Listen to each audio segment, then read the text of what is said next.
Hi there. Welcome to this week's episode of the podcast with me, Russell Davis. This week, we're exploring what you want. It seems silly to have to do a talk about helping people find out what they want. You think of it so natural. It's interesting over the years, the thoughts, the beliefs, the stuff we picked up that cloud our heart's desires. So we're going to explore what we can do to get back in tune to what we really want, to honour our heart and create a life from that space.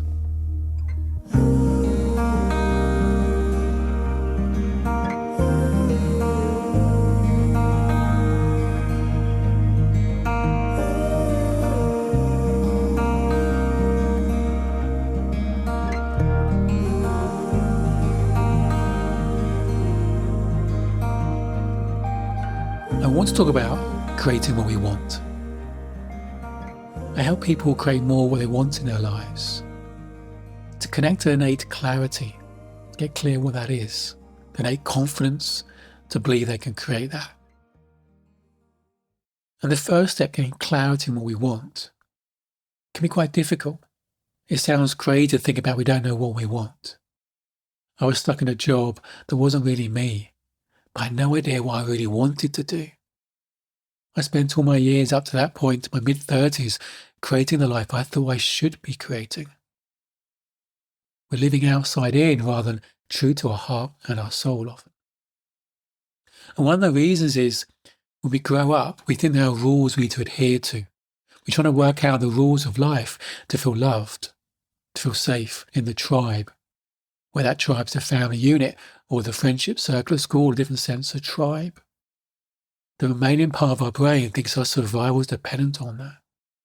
So growing up, I was more concerned about my mum's state of mind than what I wanted. I was trying to do what I needed to do to not get shouted at, for her to be angry.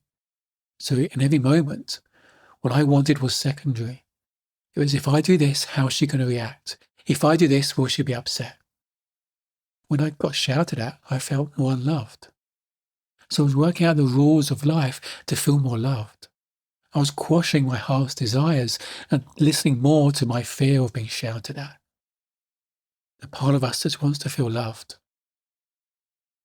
So listening to my heart just went out the window. My kind of analytical brain of working things out. If this happens, what will happen? If this happens, what will this happen? All that future thinking, that second guessing became my dominant kind of guidance mechanism. And then it happened wider in life. Not just my mum, it made my teachers, my friends. What do I need to do for them to think good of me, not think bad of me, not to judge me, to like me, to love me? So I became a people pleaser. Who I was secondary. I didn't know who I was. What I wanted was secondary. It became an unconscious way of living, creating a life of meeting expectations rather than true to my heart. Another set of expectations or limiting beliefs that stop us knowing what we want is those beliefs, those stories about what we deserve, what we're worth. Perhaps expectations coming from our childhood, what our parents earned, and maybe we can't earn more. Sometimes we feel guilty for maybe earning more than our parents. Sometimes we think we don't deserve that. That's not who we are. I can't have that. Who am I to have that? We have these stereotypes, these expectations about who we are. And they sometimes limit our thinking. They allow ourselves to dream big or have a blank sheet of paper to really allow our heart to go where it wants to go. We're carrying the expectations perhaps from our parents, or what we think life should look like, or society. And that limits us. It quashes our heart's desires. We think to justify what we want, living in our expectations from the past. So these stories, these limiting beliefs, these expectations, trying to work out the rules, keep us living in what I call outside in, trying to live to life's external judgments, whether from society or our parents, their fears, their stuff, rather than living truly inside out, honouring our hearts, our soul. Sometimes it's easier to think about what we don't want rather than what we want.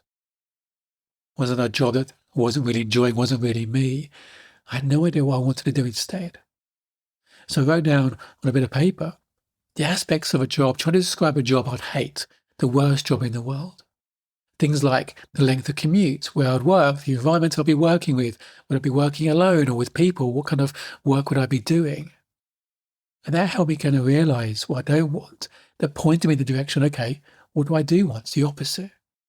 Helped me begin to look in a direction of the kind of work that I would enjoy. So sometimes it's easier to describe what we don't want rather than what we do want. That can be a place to start. Another place to start is just flirting with ideas. When we don't know what we want, we have to just try things out, explore. When I realised I was living a life of expectations, I didn't know what I wanted in life, follow my bliss became my mantra, but play became a way of being. Doing things just for the hell of it, to explore. Do I enjoy it? How does that feel? I did things like I took up photography for a while.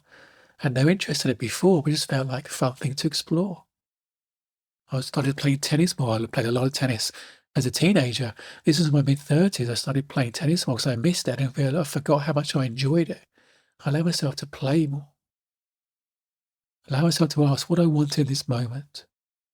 To flirt with ideas, not having to justify my decisions. Allow myself to honour my heart. Honour my heart.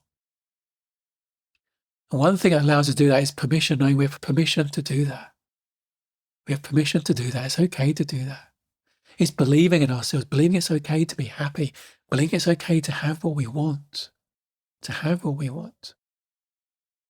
There's an exercise I got from William Whitecloud. It's about stepping into a golden circle of living the life of achieving a particular goal and really feeling it.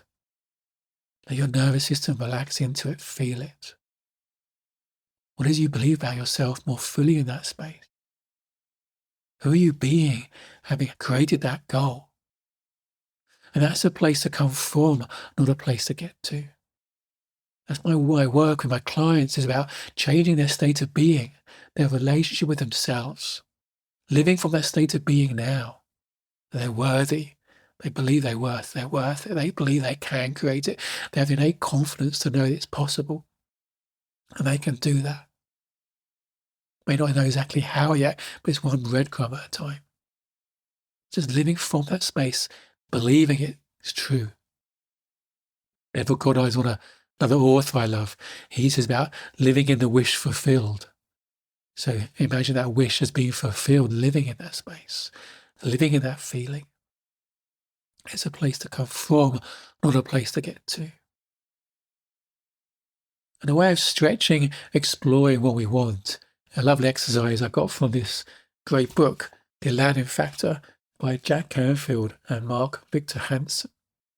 And there's an exercise in here, often I give my clients to do, is to write down a list of 100 things they want. And it's really interesting because sometimes it's really hard. Sometimes it can take a long time. When I first did that, I had to come back to it time and time again over a couple of weeks to try and create that list. It was really hard. Sometimes I felt guilty. But it was really stretching that muscle of what do I want? And it's funny how a number of years later I found that list. And I went through it. It's amazing how many of those things I had actually created. And it's a wonderful story in this book. One of the readers had written in to one of the authors. And it's about his experience of doing that exercise. And it starts, I took an evening course on goals. And the first night, she gave us a blank booklet and said, write down a goal you have. And then she said, okay, write down another one. This went on for about 10 minutes. And we're all getting a bit bored. And then she said, write down another one. This went on for the entire 3 hours. All she did was say, write down a goal. Okay, write down another goal. Don't use the fact you can't think of another one not to write down the next goal. Just keep writing. For 3 hours. When it was all over, she said, okay, now I want you to do a special thing. I want you to write down a goal, but this one is special. This one you can wave a magic wand and you can write down anything you want. It doesn't have to obey the law. It doesn't have to obey gravity. It doesn't have to live up to any requirement of anything. Just imagine you have a magic wand. Now remember, I've been writing down goals for 3 hours. Everything I could think of, money, health, relationships, travel, anything I could think of for 3 hours. So I said to myself, okay, it doesn't have to obey the law. Okay, I want to live in a house full of beautiful naked women. It was embarrassing, but that is what I wrote down. I didn't tell anybody this for 10 years, but that's what I wrote down. I'd been dredging my mind to think of anything I could think of for 3 hours, so I just made that up.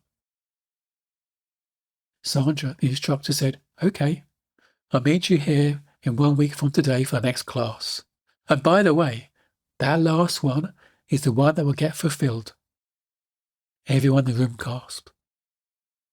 When we returned to the class a week later, I was absolutely shocked, because during that week, I'd met a woman, Carla, who became my second wife. We went on a date, and I went nuts over her, and I asked if I could stay overnight. She said yes. I stayed overnight, and in the morning, her daughters, she had 2 little girls, came running in bare naked. And of course, Carla was in bed with me naked. And I said, oh my God, I'm in a house full of beautiful naked women. Except, of course, 2 of them were 2 and 4 years old. I guess I forgot to be specific enough in my request. So I came to the class, and the instructor said, put up your hand if you remember the very last goal you wrote down that was totally outrageous and didn't obey gravity or the law of anything. But put up your hand if it had already come true in 1 week. 50 of us, 1/4 of the people in the room, put up their hand. She said, I've done this many times. It's the last one you just wrote down that always comes true. It's because I'm the teacher, and because I said it with total conviction. I didn't try to convince you of it, in which case you'd be skeptical. I just announced it as an obvious fact. Of course, none of us had believed her at the time, and yet 1/4 of the people in the room had achieved their goal. We had goosebumps because people jumped up and said what their goals had been. They wanted their income to go up by a factor of 10. They wanted a 60-foot yacht, and meanwhile they were just a social worker or teacher. In the intervening week, a relative they didn't know had died, and had inherited a 60-foot yacht. Our jaws dropped open for every one of them because originally Sandra had specifically said, make sure it doesn't obey gravity or have any restrictions of law or anything. So we went totally wild. Then she said something even more shocking. She said, by the way, it happened because you all believed me. I stood up and said, Sandra, I want to understand something. If you said a different one, then that's the one that 1/4 of us would have been fulfilled? She said yes. Sometimes I say it's the third one you wrote down. Everyone in the room opened their books and read the third one, because we could just as easily have created that instead. We were sitting there totally stunned. There were people in the room who were crying. She had told us that the second evening, there's nothing out there. There are no rules, there's no law. It's not that we're lawless. It's rather that you create with your mind so powerfully. It's all in what you believe is possible. Loving you.